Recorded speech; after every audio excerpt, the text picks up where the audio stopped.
Mayroong mga buhaya na agresibo na papatay talaga ng tao.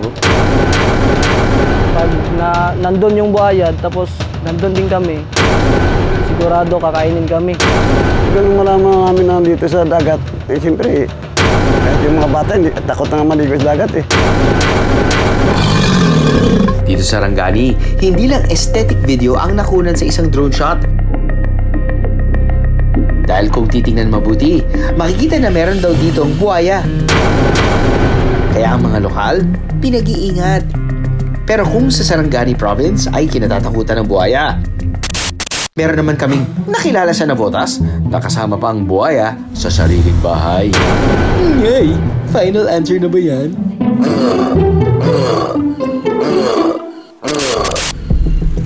Balik muna tayo sa Sarangani kung saan hindi lang isang video ng buhaya sighting ang lumutang, kundi dalawa. Dahilan para maging lubos ang pag-aalala ng mga residente sa barangay Lun Padido sa Malapatan, Sarangani. At mga tao dito natakot na ay pumunta dito sa baybayin. Pag nandun yung buhaya, tapos nandun din kami, sigurado kakainin kami. Natatakot ako kasi may mga anak din ako. Hindi sila papayagan na mailigo siya dyan. Maging ang pangunahing pamumuhay ng mga lokal, apektado ng dahil sa buhaya. Hindi kami makapahanap buhay kasi natatakot kami pumunta ng laot. Ayon sa DNR Region 12, isang saltwater crocodile ang nakita sa video. Katulad ng Guinness World Record holder na largest crocodile ever na si Lolong. Naginala ang kumain ito ng 2 katao at mga alagang hayop. Ito na nga, ang pinakamalaking nahuling buhaya sa buong mundo. Ang mga saltwater crocodile ay kayang lumaki ng hanggang 23 feet. Kayang-kaya ring umatake ng tao kapag nakaramdam ng threat. Na nakikita ko yung bunga nga niya. Naghilaan na kami. Siging hawak ko, siging hila niya pababa. Maraming duho naglabas sa akin. Patay, napugutan, at wala ng mga braso nang matagpuan ng isang lalaki sa Palawan matapos umanong kainin ng buhaya. Nakilala namin ang isang bantay dagat na nakakita raw mismo ng buhaya dito sa Sarangani. Estimate ko mga 4 meters ang laki, mga more or less, mga 60 to 70 kilo siguro, kung ikilo yun. Ang kanyang revelation, abangan mamaya. Kilalanin muna natin ang isang kaaha na nagpatuloy ng buhaya sa kanyang tahanan. What is this behavior? Meet Amihan, ang 3-foot Philippine crocodile na alaga ni Ron. Nag-start siya nung bata ako kasi naging paborito ko yung mga dinosaurs. So nakita ko yung crocodile na very similar sa mga prehistoric creatures na yon, at ever since gustong-gusto ko nang mag-alaga. Taong 2021 nang makuha ni Ron si Amihan. May laki lang daw itong 5 inches noon. May mga friends kasi ako na magkaroon ng mga wildlife farm permit, mga legal sellers for wildlife. Tapos, etong si Amihan, ang aking Philippine crocodile, ay galing sa isang zoo sa Rizal na na-produce nila at naparami nila ang ganitong uri ng mga crocodiles. At nabiyayaan ako ng isa. Si Amihan ay isang Philippine crocodile that can grow up to 3 to 4 meters o sinlaki ng isang standard pool table na ginagamit sa billiards.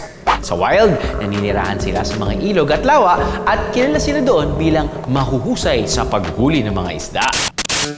Di hamak na mas maliit sila sa ibang uri ng mga buhaya. Kaya sa kasamaang palad ay mababa ang survival rate nila in the wild.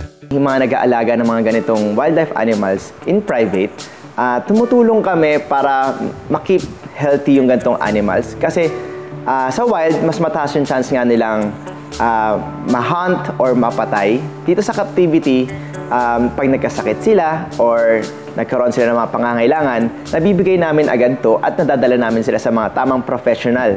Noong 2000, nakalista ang mga Philippine crocodile bilang critically endangered sa IUCN Red List of Threatened Species. Ang mga hayop na nakalagay sa critically endangered list, dapat pinagtutuunan ng importansya para hindi totally mawala na siya. Parang ang nasa ICU na yan na kailangan lahat ng mga doktor, nakatingin sa kanya para maisalba for the future of this animal na pride natin dito sa Pilipinas. Na mayroong mga conservation group na nagtutulong-tulong how to preserve this. I particularly have been involved. We were able to hatch one baby muna, then succeeding year nag-produce.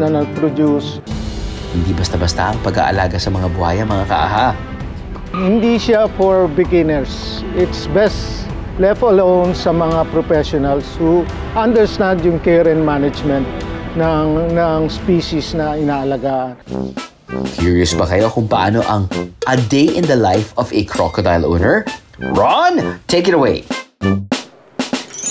So ayun mga kaha, samahan nyo akong pakainin si Amihan. Kasama natin si Papa Fonzie at magpapakain tayo ng mga chicken feets. Once a week lang kung kumain si Amihan ng 3 hanggang 4 na piraso ng chicken feet. Amihan. At pagkatapos itong kumain, ay hindi na raw siya gagambalain ni Ron for the whole day. Alam nyo bang may hashtag self-care din ng mga buhaya? Ito ay ginagawa nila sa pamamagitan ng pagbilad sa araw o busking. Dahil madalas si Amihan sa pond, may hashtag skincare din siya, no? So ayun mga kaaha, tinutoothbrush natin si Amihan kasi once a month, kailangan natin linisin ng kanyang mga scales dahil majority of the time, nakababad siya sa tubig at sa mga lumot. So para maiwasan natin yung scale rot, kailangan natin siyang paliguan at linisan. Ayan. Jesus! Papikit-pikit pa ang buhaya na yan. Relaxing ba, Amihan? Bukod kay Amihan, meron ding mga alagang tortoise, civet cat, at ball python itong si Ron. Dahil sa pagkahilig niya sa mga hayop, kasalukuyan siyang nag-aaral ng kursong veterinary medicine. Paalala lang mga kaha, ang pag-aalaga ng exotic pets tulad ng crocodile and other reptiles and mammals ay nangangailangan ng permit mula sa DENR o Department of Environment and Natural Resources. Under ito sa Republic Act 9147 o the Wildlife Resources Conservation and Protection Act na naglalayong maprotektahan ng mga hayop na ito para hindi sila tuluyang mawala o maging extinct at para magkaroon ng balance sa ating ecosystem. Ngayon, balikan naman natin ang buhaya na namataan sa Sarangani. Estimate ko mga 4 meters ang laki. Mga more or less, mga 60 to 70 kilo siguro, kung ikilo yun. Ang kanyang revelation. Pero yung nakita namin dito, kung lalapitan namin sa bangka, magpapalapit ng bangka, parang natatakot din siya, naiilang siya, kaya sumisisid. Maya-maya, mga 15 minutes, bago na naman magpakita uli sa malayo na. Parang harmless man din siya, hindi man umimik. Ayun naman pala. Pero ang paalala ng eksperto, kailangan pa rin ng pag-iingat. Ang jaw power niya is so strong, yung clamping niyan talagang hindi ka makakabitaw. At pag nag-death roll yan, pwedeng mag-dismember yung kamay, yung daliri, whatsoever. Ang tawag sa kanila kasi is opportunistic feeder. Meaning kung meron silang nakitang pagkain dito sa area na to, ginagrab na nila yung opportunity para makakain. Live and let live, ika nga. Kasi at the end of the day, all of us are just trying to survive. It is more like living with the animal that has been here in the Philippines for so many years.